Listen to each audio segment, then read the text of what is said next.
안녕하세요. 치과교정과 전문의 안상수입니다. 오늘은 교정으로 주걱턱 치료를 받았을 때 재발률에 대한 이야기를 좀 할게요. 주걱턱 치료의 재발률에서 주걱턱 치료라는 거는 성인에서 주걱턱을 이렇게 치아만 이동시켜서 절충해서 치료하는 걸 말하는 건 아니고요. 소아 환자에서 주걱턱 교정 치료, 즉 성장 교정 치료를 받은 경우에 하나는 영상입니다. 주걱턱이라는 거의 개념부터 설명을 드릴게요. 원래 주걱턱이라는 거는 위에 턱 뼈보다 아래 턱뼈가 앞으로 나와 있어서 아래쪽의 치아가 위에 쪽의 치아보다 이렇게 거꾸로 아래 치아가 오히려 나와 있는 걸 주걱턱이라고 생각하시면 돼요. 흔히 환자분들은 이거를 부정교합이라고 많이 얘기해요.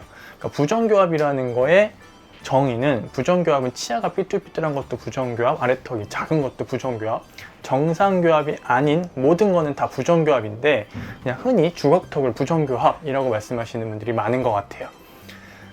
그리고 재발이라는 거의 정의는, 재발은 치료, 그러니까 아래 치아가 위에 치아보다 많이 나와 있는 걸 주걱턱이라고 했죠. 바깥으로 이거를 치료해서 아래를 뒤로 넣었어요. 위에가 앞으로 나왔어요.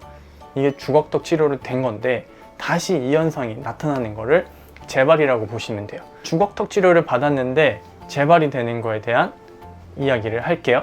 자, 주걱턱 교정 치료를 교정치과에 상담을 받아보면 이거 빨리 하셔야 돼요, 발견 즉시 하는 게 맞습니다 라고 말하는 경우가 가장 많을 거예요. 그 이유는 가짜 주걱턱이 진짜 주걱턱이 될 수도 있기 때문이고, 그 진짜 주걱턱의 치료 시기도 발견 즉시라고 나와 있기 때문이죠. 그러면 진짜가 뭐고 가짜가 뭐냐, 여기에 대해서 또 알려드릴게요. 진짜 주걱턱이라는 거는 아래 턱뼈 자체가 정말로 나와 있는 거예요. 진짜 주걱턱이라는 거죠. 그럼 가짜 주걱턱은 가짜예요.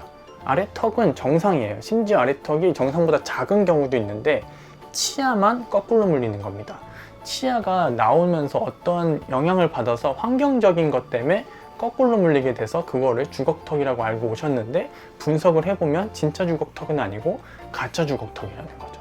예를 들면 어렸을 때 손가락을 이렇게 빠는 친구가 있고 이렇게 빠는 친구가 있죠.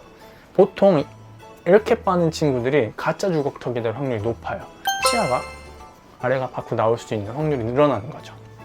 그래서 이렇게 어떤 환경적인 것 때문에 거꾸로 물리는 거를 가짜 주걱턱이라고 합니다. 이 가짜 주걱턱은 발견하고 나서 어머니랑 아버지가 알고 병원에 데리고 가서 적기에 치료를 받아주면 재발될 확률이 없어요. 왜냐하면 환경적으로 거꾸로 물리게 됐지만 유전적으로는 주걱턱이 될 애가 아니었기 때문이죠. 근데 진짜 주걱턱은 치료를 받아도 재발할 확률이 30%예요. 30%. 오늘 이 30% 재발률에 대한 이야기를 하려고 영상을 찍기 시작했습니다. 클래스 3가 주걱턱이거든요. 클래스 3의 재발률에 대한 논문을 몇 개만 찾아보시면 전부 다 20몇 프로에서 30몇 프로 정도 선에서 다 결론이 나오고 있을 거예요.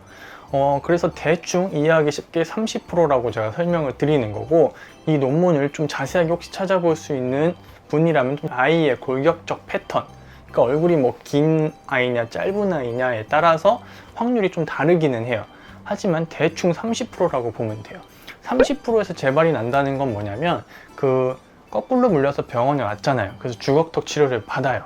치료를 받으면 치료가 성공할 확률은 70%다 이게 아닙니다. 이게 치료가 성공이라는 거의 개념이 다른데, 거꾸로 물리는 거를 바로 하는 게 치료의 성공이다 라고 하면 그건 100%예요 100% 되는데, 이 100%가 됐다고 치료가 끝난 게 아닙니다. 주걱턱인 아이들은 치료가 끝나면 병원에 계속 다녀야 돼요. 언제까지? 성장이 끝날 때까지. 남학생 같은 경우는 거의 뭐 20살, 21살까지는 계속 지켜봐야 돼요. 성장을 하면서 키가 자라잖아요. 뼈가 길어지는 거예요. 뼈가 길어질 때 유전적으로 턱이 자라라라고 되어 있던 아이는 이 뼈가 자랍니다. 앞으로 길어져요. 그러면서 재발이 일어나는 거예요. 재발이 일어날 확률이 30%라는 거죠. 그러니까 10명 치료를 하면은 3명은 다시 주걱턱처럼 앞니가 거꾸로 물릴 수 있다는 거예요. 그럼 이때 어떻게 하느냐? 그때 원장님이랑 좀 얘기를 해서 다시 치료를 해요. 다시 치료를 해도 된다라고 결론이 쓰면 다시 치료를 하면 또 성공할 확률이 100%예요. 또 돼요. 근데 또 재발을 할 수가 있죠. 아니 그러면 또 계속하면 되는 거 아니냐? 이 주걱턱 치료 중에 페이스 마스크라는 게 가장 많이 알려져 있을 텐데, 이 페이스 마스크라는 거를 예를 들면 한 10번 쓰면 치료는 될 거예요. 되는데 페이스 마스크라는 건 아래턱이 큰 걸 뒤로 넣어서 작게 만드는 치료가 아니고 위에 턱뼈를 빼는 거예요. 앞으로 쉽게 생각하면 아래턱뼈는 작아지진 않아요. 방향이 좀 바뀔 수는 있죠. 그러면 위에 턱뼈를 앞으로 뺀다고 했으니까 외모도 같이 봐야 되는 거죠.